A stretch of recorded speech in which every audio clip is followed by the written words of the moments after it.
오늘 하나님 말씀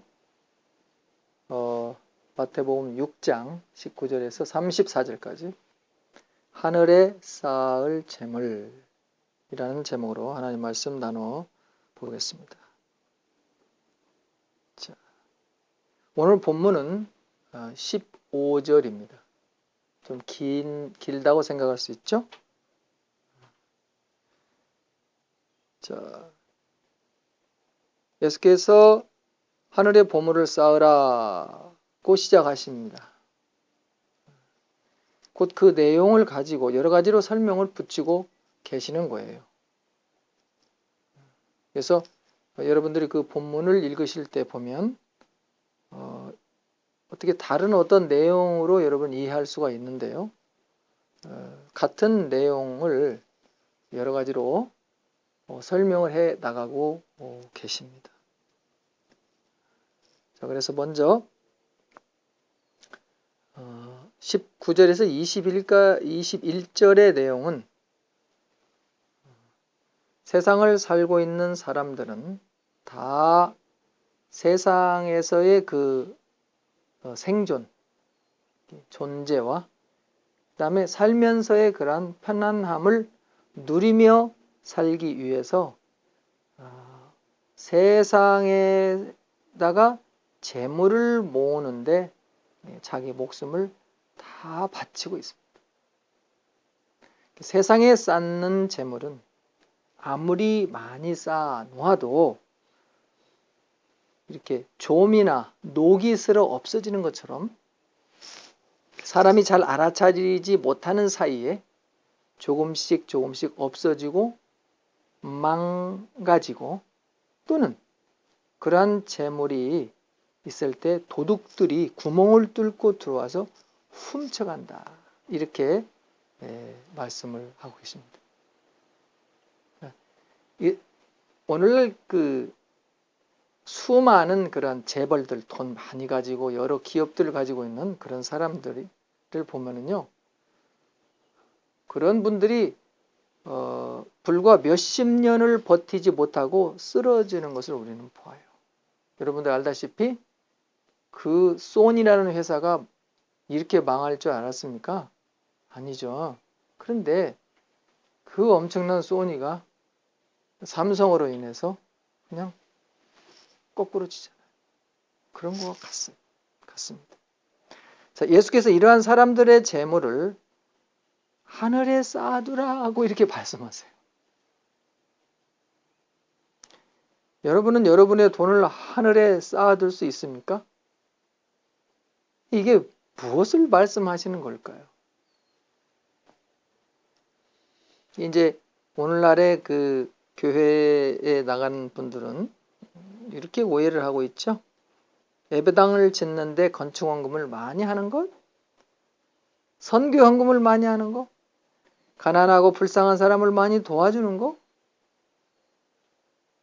이런 것들이 교회에서 하는 것이므로 하늘에 쌓는 것이라고 그렇게 생각을 많이들 하십니다. 그런데 예수께서는 오늘 본문에서 말씀하시기를 교회에 쌓는 것이 아니고 분명히 하늘에 쌓으라 이렇게 말씀을 하십니다. 자, 그렇다면 우리가 이제 하늘에 쌓기 위해서는 먼저 하늘이라는 곳이 어디에 있는가를 알아야 사람이 자기 재물을 가지고 그 하늘로 갈 거 아니에요. 그렇죠? 자, 성경에서 하늘은 누구를 가리키죠? 하나님을 가리키고 또는 하나님이 계신 곳을 말씀하시죠? 자, 그러면 하나님이 계신 곳인 하늘에 가려면 어떻게 해야 하나요? 요한복음 14장 6절 예수께서 가라사대 내가 곧 길이요 내가 곧 진리요 내가 곧 생명이니 나로 말미암지 않고는 아버지께로 올 자가 없느니라 이렇게 말씀하시죠. 예수 그리스도로만 하나님이 계신 곳으로 갈 수가 있습니다. 자, 우리는 여기서 누가복음 18장 18절에서 30절까지의 말씀인 돈 많은 관리, 관원의 이야기가 생각이 납니다. 예수님이 이렇게 이제 제자들과 함께 지나갈 때에 이 돈 많은 관리가 이렇게 묻습니다. 선하신 선생님, 내가 무엇을 해야 영원한 생명을 얻겠습니까?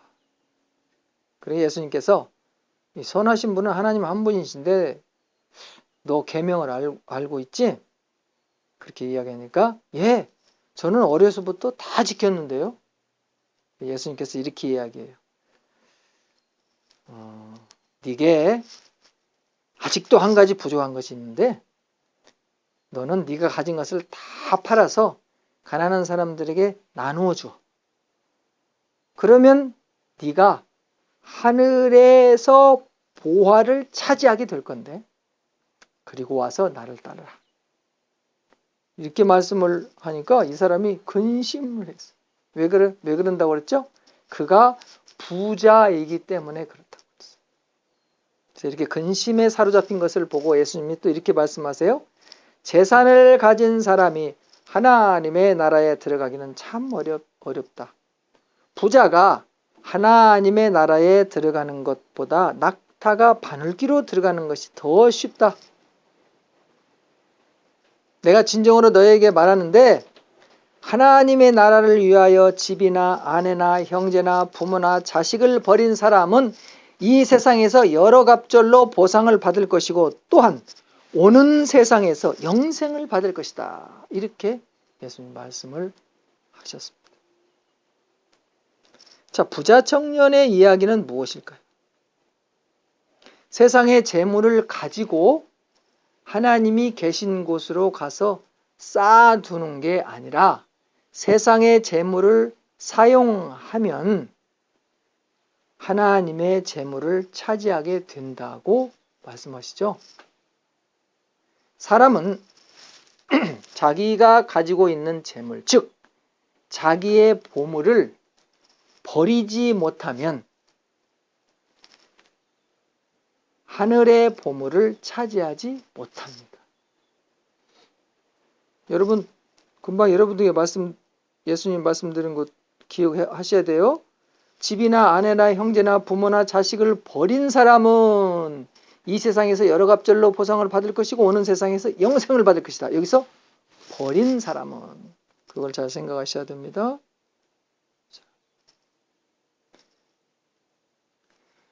사람이 자신이 가장 소중하게 여기는 보물을 버리면 하늘의 보화를 차지한다.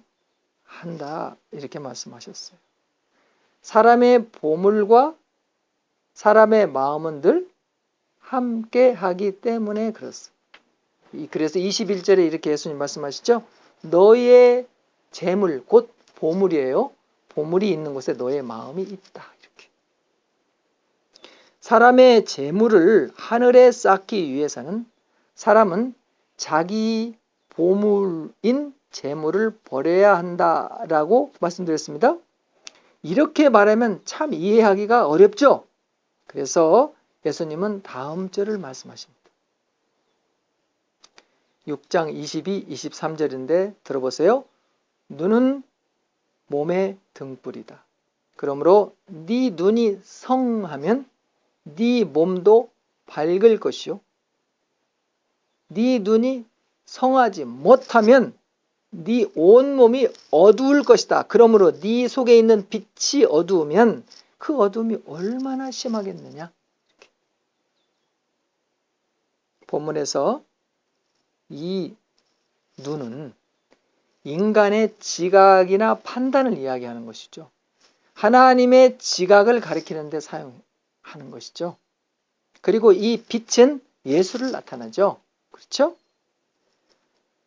자, 우리 복음서에 보면 침례 요한, 잔 더 바프티스트는 불을 붙이고 불을 비추는 등불이라고 요한복음 5장 35절에서 말씀하고 있습니다.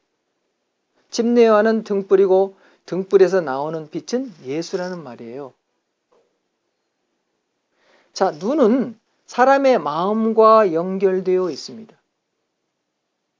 요한 1서 2장 16절에 세상의 모든 것, 곧 육신의 정욕, 안목, 곧 눈의 정욕, 세상의 자랑이니 아버지께로부터 온 것이 아니라 세상으로부터 온 것입니다 라고 말씀하시죠. 에베소서 1장 8절에 여러분의 마음의 눈을 밝혀주시기를 빕니다 라고 말씀하겠어요. 마음의 눈, 그렇죠? 사람의 눈이 하나님을 지각한다면, 지각한다는 말 여러분 무슨 말인가 알죠? 사람의 몸이 예수의 빛으로 밝게 될 것입니다. 반대로 사람의 눈이 하나님을 지각하지 못하면 어둠으로 사람은 깜깜하게 됩니다. 사람에게 예수께서 계시는가 계시지 않는가가 중요하죠. 사람이 자기의 가장 중요한 보물을 버리면 예수가 계시게 되고, 사람이 자기의 보물을 버리지 못하면 예수가 계시지 못하게 되는 것입니다. 사람에게 자신의 보물이 있던가 아니면 예수님이 계시던가 둘 중에 하나죠.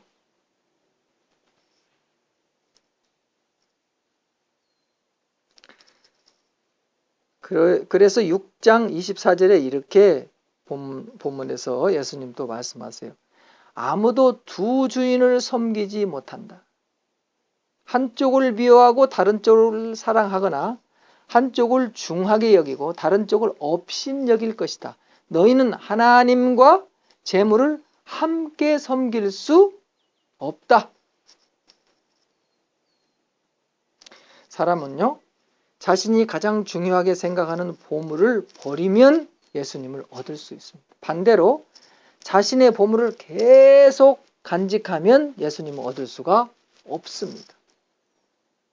자신의 보물을 미워하고 십자가에 못 박지 못하면 하늘의 보물을 결코 얻을 수가 없다라는 말이죠.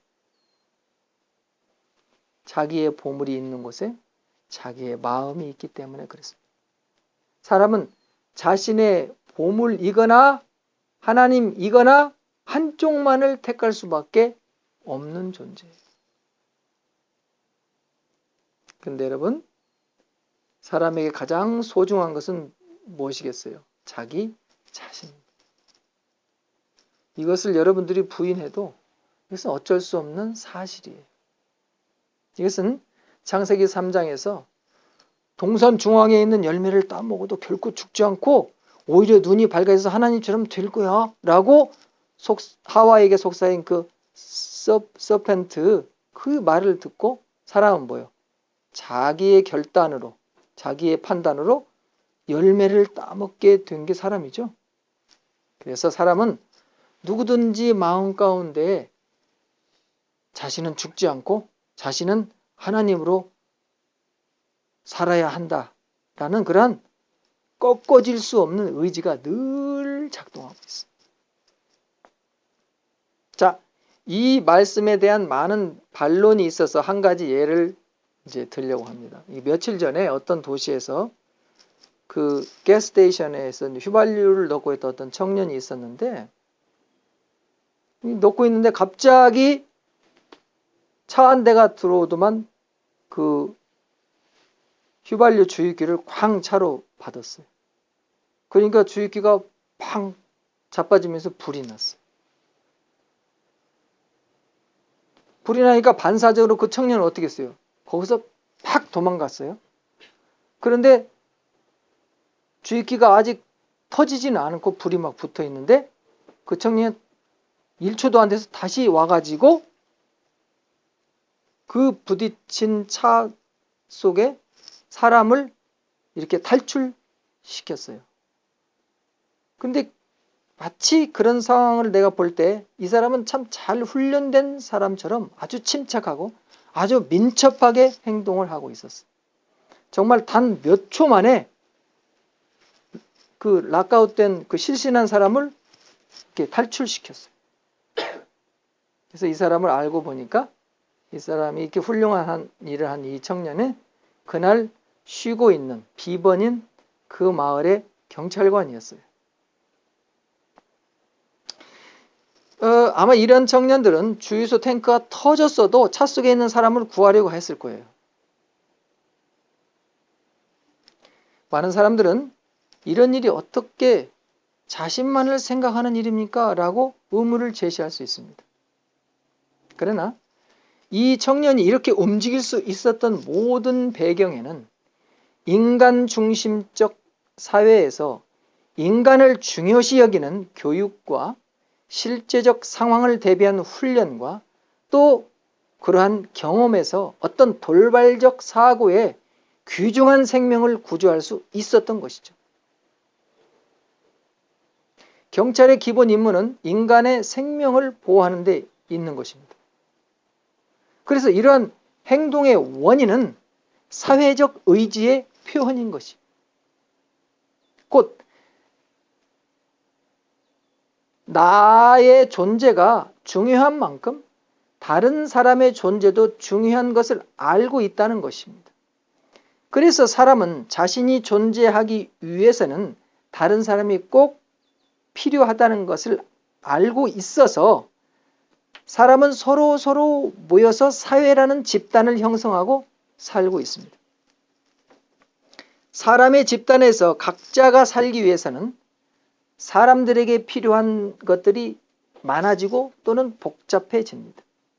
그래서 사람들은 자신의 생존을 위해서 집단 안에서 자기가 해야 될 일을 찾고 이러한 것이 이 사회의 한 부분이 되고 이러한 것이 자신의 임무가 되어서 자신이 처해 있는 사회적 집단에서 열심히 일을 하게 됩니다. 결국 이러한 행동은 사회가 요구하는 의지이기도 하고 개인이 존재하는 데 필요한 의무이기도 한 것이에요. 그래서 이러한 인간 집단의 생활 속에서 일어나는 것이면 무엇이든지 다 자신을 위해서 행하는 것이라 말할 수 있는 것입니다. 세상에서 아무리 훌륭한 일을 한 사람이라도 결국 자기 자신만을 위해서 살다가 죽음을 맞이한다라고 할 수 있습니다. 빌 게이츠가 자신의 많은 돈을 떼어서 말라리아로 죽음을 당한 아프리카의 많은 사람의 생명을 살리려고 지금 애쓰고 있습니다.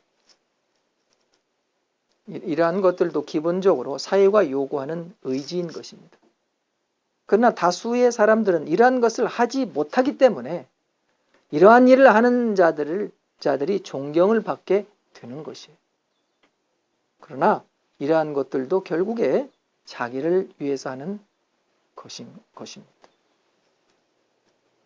사람에게 가장 소중한 것은 자기가 존재하는 것입니다.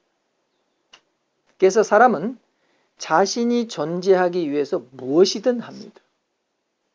사람의 존재를 위한 기본적 행위는 무엇을 먹을까? 무엇을 마실까? 무엇을 입을까입니다. 사람이 한평생을 이것을 위해서 살아가요. 이것이 사람의 가장 기본적인 요구입니다. 사람은 이러한 기본적 욕구 위에 사회적 욕구나 자아 실현적 욕구를 쌓아갑니다. 사람에게 먹고 마시고 입는 기본적 욕구가 실현되지 않고는 그 다음의 것을 할 수가 없습니다. 그래서 사람에게 가장 귀중하고 소중한 것이 먹고 마시고 입는 문제인 것입니다. 그런데 예수께서 본문 6장 25절 34절에서 이러한 사람의 기본적 욕구를 걱정하지 말라라고 이렇게 말씀을 하고 계세요. 이 말씀을 많은 사람들이 오해를 하고 있습니다. 자, 그것을 자세히 말씀드리지 않고 한 예를 들어 여러분들에게 말씀을 드리려 합니다. 한 목사님의 이야기입니다. 이분은 다이아비리로 고생을 하고 계셨어요. 그런데 소문에 의하면 이 목사님이 병원의 약을 제대로 드시지 않는다고 그렇게 들었어요.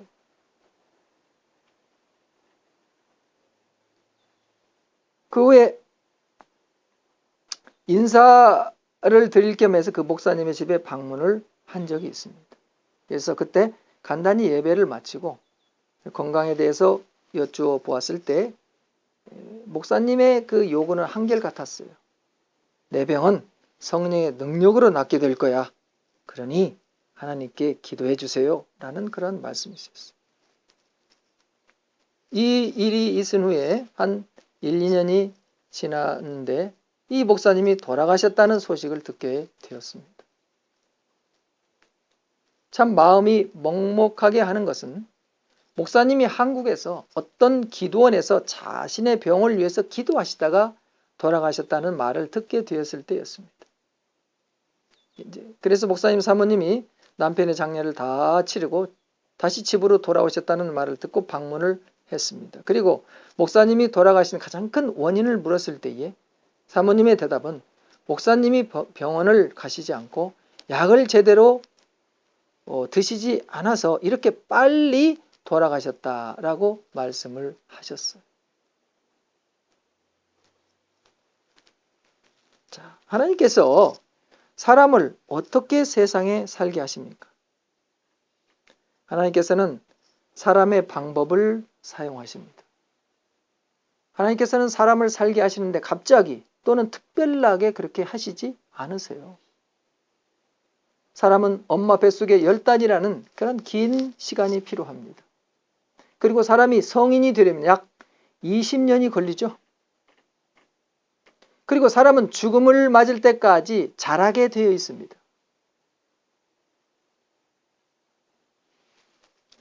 여러분, 우리가 한번 생각해 보십시다. 사람이 병이 드는데 갑작스럽게 병이 들겠습니까?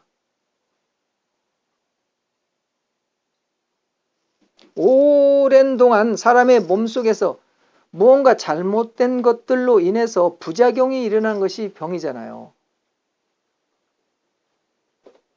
여러분, 사람이 교통사고를 당하는 것 또는 사고를 내는 것도 그 사람이 갑작스럽게 일어난다고 생각하십니까?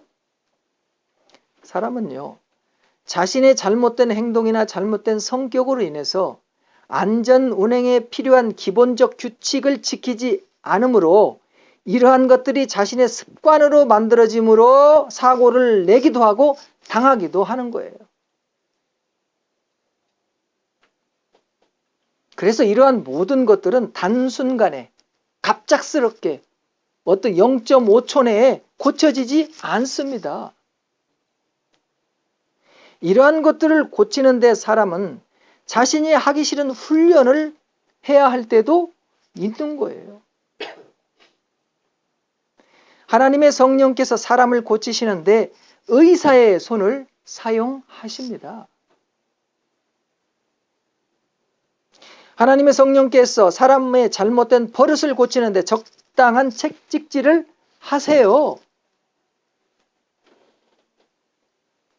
하나님의 성령께서 하시는 일은 하나님을 아는 자나 하나님을 모르는 자나 똑같이 행하시는 거예요.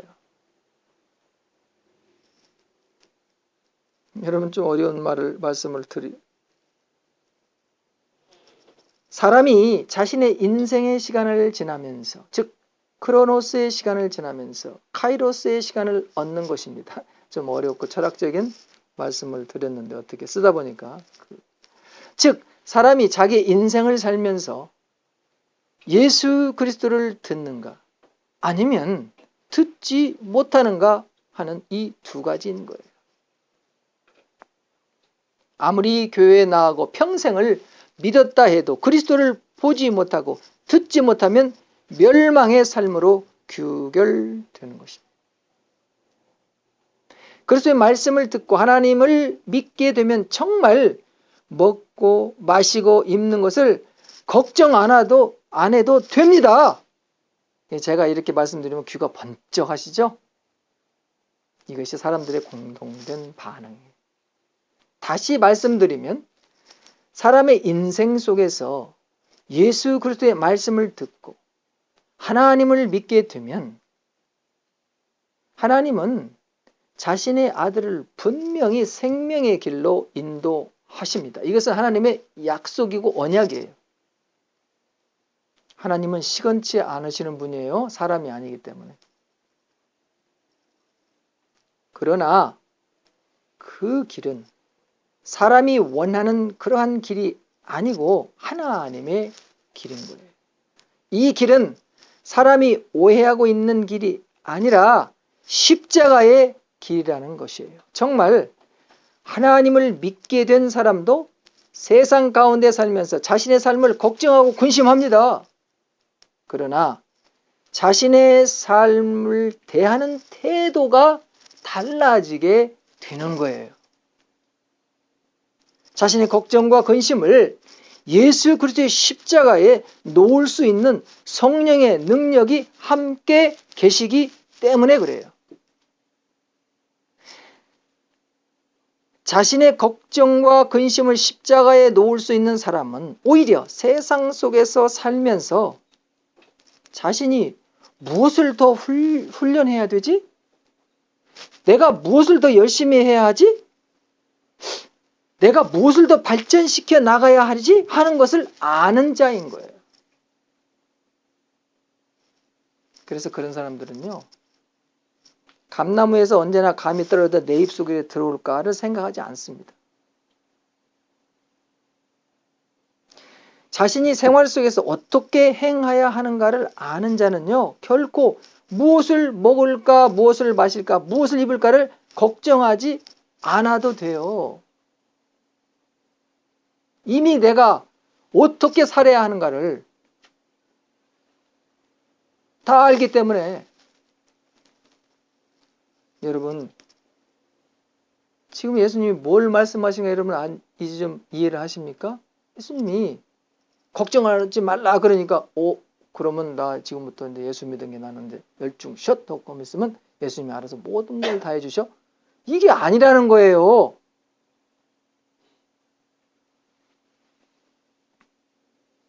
다시 그 목사님을 한번 생각해 볼까요? 목사님은 기도를 하셨을 것입니다. 자신의 질병이 얼마나 괴로웠을까요? 정말 간절히 기도하셨을 거예요. 그래서 하나님께서는 다른 사람을 통해 그 목사님이 생각하고 있는 성령의 능력을 잘못 이해하고 있다고 말하였을 거예요. 분명히. 그러나 그 목사님은 들을 수 있는 귀가 없었던 거예요. 그 목사님께서는 미안하지만 그분은 하나님이 어떻게 일하시는가를 잘 알지 못한 분입니다. 하나님은 예수 그리스도로 일하십니다. 예수 그리스도는 십자가에서 일하셨습니다. 그리스도의 길은 십자가의 길입니다. 성령의 능력은 어떠한 그런 매직, 마술적으로 생각하면 오해하는 것입니다. 하나님께서는요, 사람이 배가 고픈가? 저 사람이 마셔야 하는가? 저 사람이 입어야 하는가? 저 사람이 병 고침을 받아야 하는가를 다 알고 계세요. 지금도. 그리고 하나님께서는 예수 그리스도를 통해서 이미 이러한 모든 문제를 해결해 놓으셨습니다. 예수님께서 공생애를 사시면서 행한, 여러분 그 예수님이 행한 거 다 아시죠? 아픈 자를 고치시고 어떻게요? 배고픈 자를 먹이시고 귀신 들린 자를 자유케 하신 일, 이게 바로 하나님의 구원을 말씀하고 계시는 거 아니에요. 그래서 예수님께서 본문을 통해서 이렇게 말씀하고 계시는 것이죠. 그러므로 무엇을 먹을까, 무엇을 마실까, 무엇을 입을까 하고 걱정하지 말라. 이 모든 것은 이방 사람들이 구하는 것이요. 너희야 하늘 아버지께서 이 모든 것이 너희에게 필요하다는 것을 아신다. 그래서 너희는 그것보다 먼저 하나님의 나라와 하나님의 의를 구하라. 디카이오 슈네. 의에 대해서 여러분들에게 말씀드렸어요. 그리하면 이 모든 것을 너희에게 더하여 주실 것이다. 여러분, 하나님의 나라에 대해서 여러분들에게 말씀드렸지만 하나님의 나라는 하나님의 통치를 말한다고 그랬어요.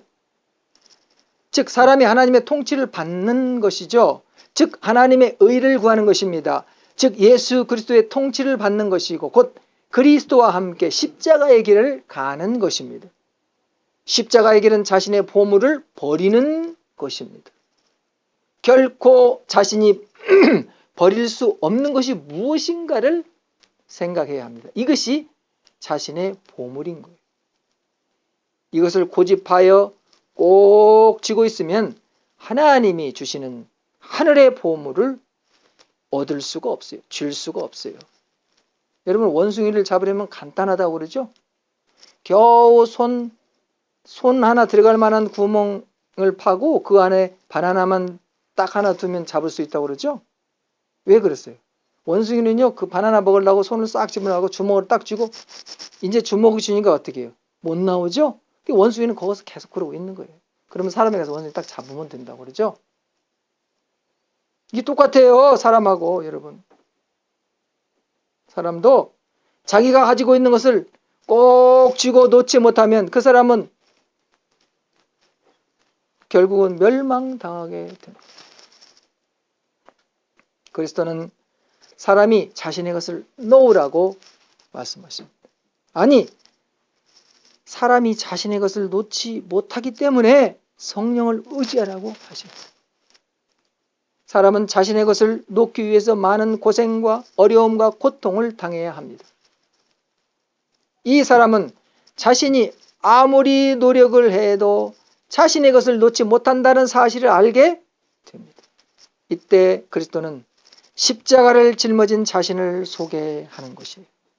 이 말씀을 들은 자는 자신이 쥐고 있는 것을 놓을 수가 있고 자신의 것을 쥐고 있으므로 자신에게 발생하는 고생과 어려움과 고통과 질병에서 노임을 받게 됩니다. 그러나 사람이 자신의 것을 놓는 것은 자신의 보물을 버리는 것입니다.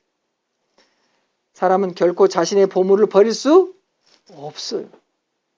사람이 고난을 당하고 어려움을 당하는 이유는 자신의 것인 자신의 보물을 버리지 못하기 때문에 그러는 것입니다.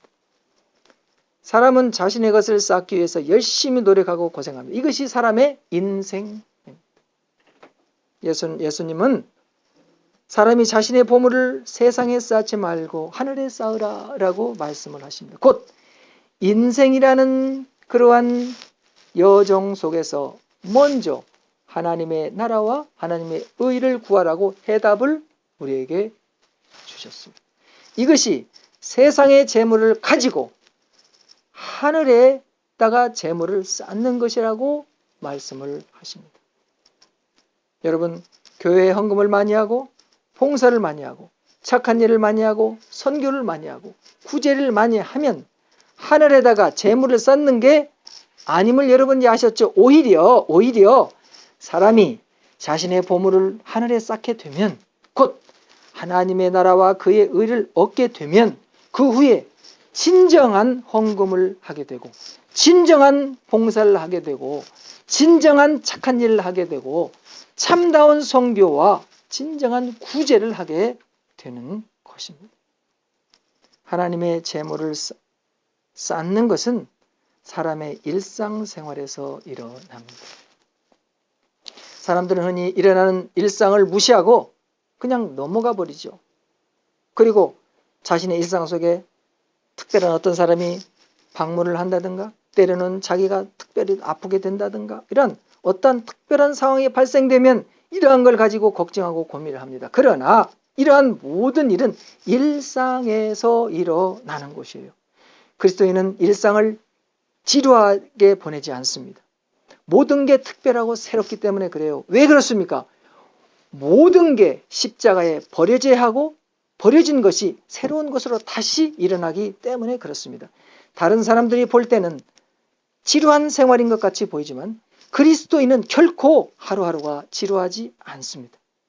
평범한 일상이지만 새로운 일상을 살아가고 있기 때문에 그렇습니다. 이것은 사람이 하는 게 아닙니다. 이것은 성령님께서 하시는 일이기 때문에 이것이 바로 성령의 능력인 거예요. 사람의 일상은 모두 다 사람에게 보물이에요. 사람이 이 보물을 하늘에 쌓을 수 있는 길은 오직 예수 그리스도께 있습니다. 사람은 일상을 자신의 보물로 발견받아야 하고 이것을 발견받으려면 그리스도의 말씀을 들어야 합니다. 자신의 보물을 자신에게 즉 세상에 계속 쌓는 자는 이 자가 바로 호도예요. 호도.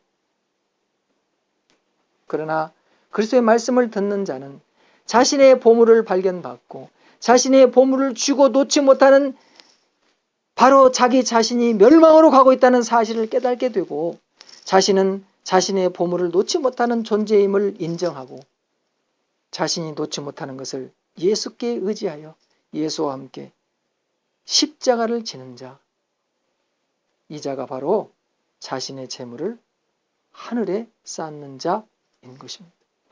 이 말씀을 듣고 계시는 여러분은 모두 이렇게 자신의 보물을 하늘에 쌓을 수 있습니다.